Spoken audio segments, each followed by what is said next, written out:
नमस्कार दोस्तों, मैं अंकित कुमार झा स्वागत करता हूं आपका पीजी एकेडमी में।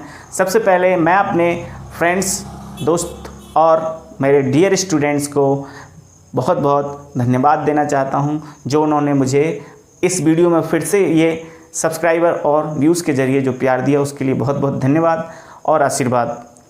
चलिए दोस्तों, आज का टॉपिक शुरुआत करते हैं। आज का टॉपिक है class 12th maths NCERT plus RB Tripathi. इसमें मैं आपको तुल्यता संबंध बताऊंगा। तुल्यता संबंध मतलब होता है, इंग्लिश में बोले तो इक्विवेलेंस रिलेशन।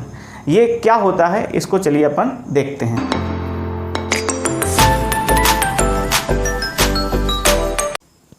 देखिए यहाँ पर एक सेट ए है, इसमें 4 एलिमेंट हैं, 1 2 3 4, और एक इसी में से एक रिलेशन बना हुआ है, ये आप देख रहे हैं। अब ये देखना है कि ये इक्विवेलेंस रिलेशन है या नहीं। तो सबसे पहले कंडीशन जान लीजिए, इक्विवेलेंस रिलेशन होता कब है, यानी तुल्यता संबंध कब होता है। तो ध्यान दीजिए, जब कोई रिलेशन कौन कौन, रिफ्लेक्सिव, सिमेट्रिक और तीसरा होता है ट्रांजिटिव।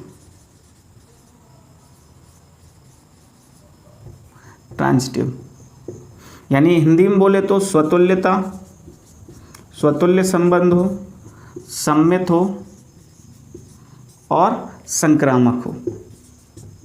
जब ये तीनों रिलेशन, अब अगर कोई रिलेशन इन तीनों रिलेशन को फॉलो कर रहा है तो वो रिलेशन क्या कहलाता है, ये कहलाता है आपका इक्विवेलेंस रिलेशन यानी तुल्यता संबंध।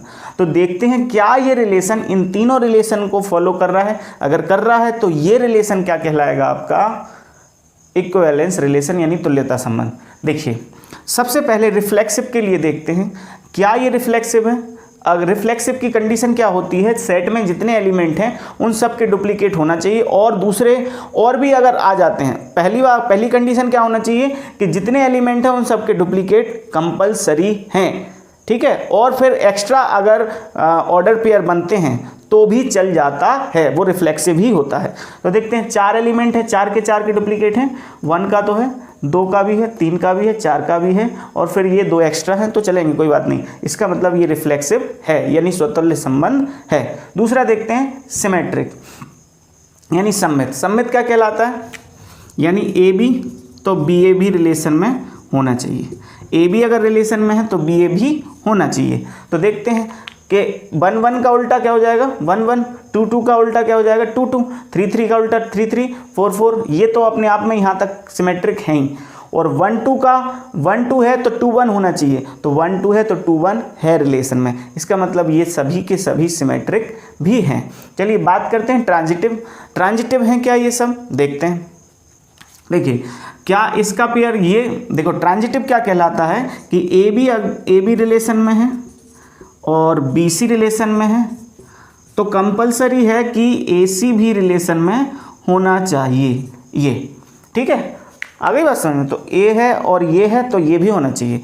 तो देखते हैं 1 1, तो लास्ट का 1 कहीं है, हाँ है, लास्ट का मतलब ये ए बी तो बी सी, समझ गए। 1 1 तो 1 2, तो 1 2 होना जरूरी है, 1 2 है।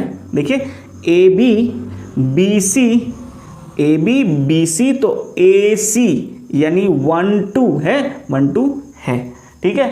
तो इसका मतलब ये, इसका तो पूरा हो गया।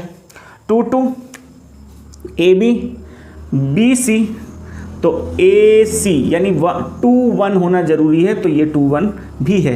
ए बी है, बी सी है और ए सी भी है। ये देखो एक स्वयं में ए सी है, ठीक है। फिर देखते हैं 3 3 का, तो क्या ये है 3 3।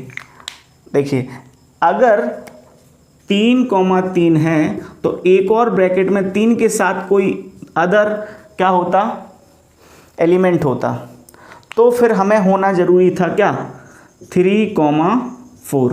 मतलब समझे, ए बी और बी सी है तो ए सी होना जरूरी है। अकेला अगर ए बी है, एक ही जोड़ा अकेला है तो ए बी वाला जोड़ा है तो भी वह ट्रांजिटिव होता है। ये मैंने आपको बताया है, आपको डिस्क्रिप्शन बॉक्स में दे दूंगा। इन सभी रिलेशंस को मैंने बारीकी से समझाया है, ठीक है ना। तो ये भी ट्रांजिटिव को फॉलो कर रहा है, यानी कि संक्रामक को फॉलो कर रहा है। फिर से देख लीजिए कि संक्रामक में ए बी के साथ अगर बी सी है तो ए सी होना जरूरी है, तभी वो ट्रांजिटिव है। अगर ए बी अकेला है और ये दोनों नहीं है तो भी वो ट्रांजिटिव है, यानी कि संक्रामक है। तो यहाँ पर वही कंडीशन है, अकेला ये है तो ये दोनों नहीं है तो ट्रांजिटिव है। 4 भी वही कंडीशन फॉलो कर रहा है, ए बी अकेला है, बी सी है तो है ही नहीं, तो ये भी ट्रांजिटिव है, यानी कि संक्रामक है। तो ये तीनों रिलेशन को फॉलो कर रहा है, किन किन को, रिफ्लेक्सिव को यानी कि स्वतुल्य को, सिमेट्रिक को यानी सममित को, और तीसरा संक्रामक को यानी कि ट्रांजिटिव यानी संक्रामक। तो जिस रिलेशन में तीनों के तीनों कौन कौन से, रिफ्लेक्सिव, सिमेट्रिक और ट्रांजिटिव यानी स्वतुल्य, सम्मित और संक्रामक पाए जाएं, वह रिलेशन क्या कहलाता है, वह रिलेशन कहलाता है आपका क्या, इक्विवेलेंस रिलेशन।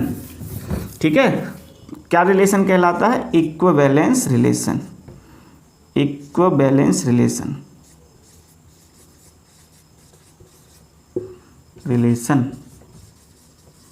ठीक है ना दोस्तों, यानी कि तुल्यता संबंध।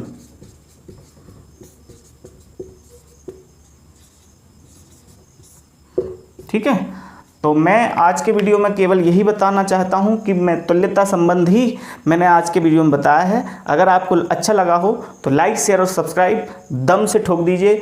बाकी इस पर डिपेंड जो 1C के क्वेश्चन हैं आरबी त्रिपाठी के और एनसीईआरटी के, मैं वो आपको नेक्स्ट वीडियो में लेकर आऊँगा जल्द से जल्द। थैंक यू दोस्तों, जय हिंद।